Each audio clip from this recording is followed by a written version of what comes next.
Quick question. Is it okay to take your reptiles outdoors for enrichment time? Well, that's what we're going to talk about when we come back today on Intrepid Exotics.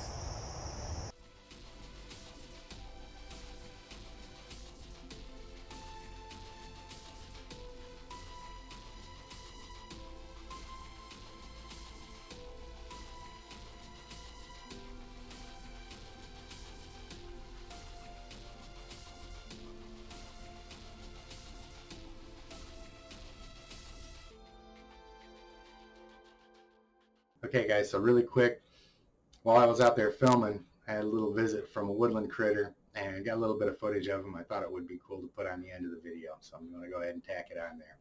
And as always, if you see anything that you like, if you want more information about it, just let me know in the comments, because I really only want to talk about the things that you guys want to hear about. So if you like what you're seeing, hit the like button, go ahead and hit the notification bell and subscribe so that you can be alerted when I put out the answers to the questions that you guys are asking. And without further ado, let's go ahead and get back into it. The short answer to that question, can you take your reptiles outside for enrichment, is yes, sure.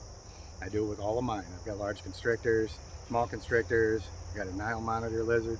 All of them come outside, weather permitting. There's just a couple things that you need to bear in mind. One of which is, make sure that you're in a fairly cut area. You can see that there's nothing hiding in the grass. You don't put them next to any ant nests, hornet nests. You got to look at the area before you set them down. With your smaller snakes too, you may get gopher holes, other snake holes and things like that in the yard. You got to keep an eye on them, because if your smaller snake starts wandering around, it's nothing for them to go ahead and shoot down in that hole, and now you're left trying to get your snake out of the hole. Not a big problem with my 14-foot, 60-pound male retic. The one problem that I did have with him is I've got an old tree in my backyard, and I'll let him climb around on the branches because retics are semi-arboreal, and I turned around for 3 seconds and found myself 10 feet up in the tree, wrestling this 14-foot constrictor out of the tree. Fortunately, he was really good-natured about it. He did put up a bit of a fight, but if snakes can smile, I'm pretty sure he was smiling and laughing at me the whole time. The mammalian appendages didn't really do me as much good as one would think. So it's perfectly fine. Take them outside, let them stretch out, and just make sure that they're always supervised. And something else to keep in mind too, if you've got smaller snakes out there, and if you live anywhere near a wooded area or something, one of the main sources of food for predatory birds, snakes and rodents. Okay, so you do have to be careful. You don't want to be sitting there 20-30 feet away from your snake, letting it run around in the grass, and all of a sudden a hawk swoops down and gets it. That's bad for everybody. Now, my Nile monitor, he's a little bit different story. He's a little bit more complicated as far as taking him outdoors, and there's some things you really need to be careful about. I've got a harness that I put on mine, and there's some techniques. I'm going to go into that later when I talk more about Nile monitors, but you really got to make sure that you're not injuring the animals with the harness, because mine is between 4 and 5 feet. He's probably pushing 5 feet now, and he's really powerful. So if he gets spooked, there's ways that you've got to manage him when he's on a harness. You can't just hold on to it and jerk him around by it. The harness and the leash is just there to make sure that he doesn't get away from you. You want to treat him the whole time like he's not on a leash, and let him go where he wants to go as much as possible. And mine loves to get out and climb trees. I'll let him get up head height or something like that on a tree, then I got to pull him back down.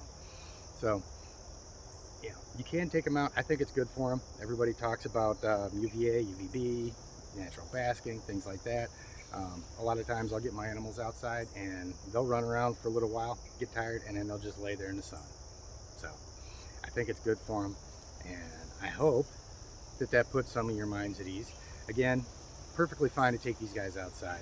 The only thing you got to do, like I said, watch their environment, watch them, and make sure that everybody stays safe.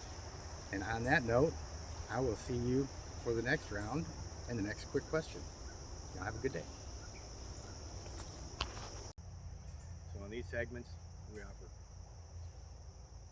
Okay, so started filming, wouldn't you know it, as I stand here, I've got an audience. Let's see here. This little fella right here clearly has some interest in what we're talking about today. It's not very often you see a possum just kind of walk up on you like that. And I wonder just how close he's gonna come. He's standing about 30 feet away from me right now. So I get to come out here and start my own little nature documentary. Why don't you look at that?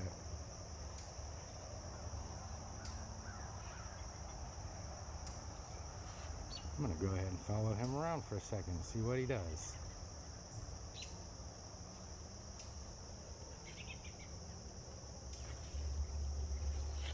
I'm gonna give you a little bit of scale. See how close this boy is to me.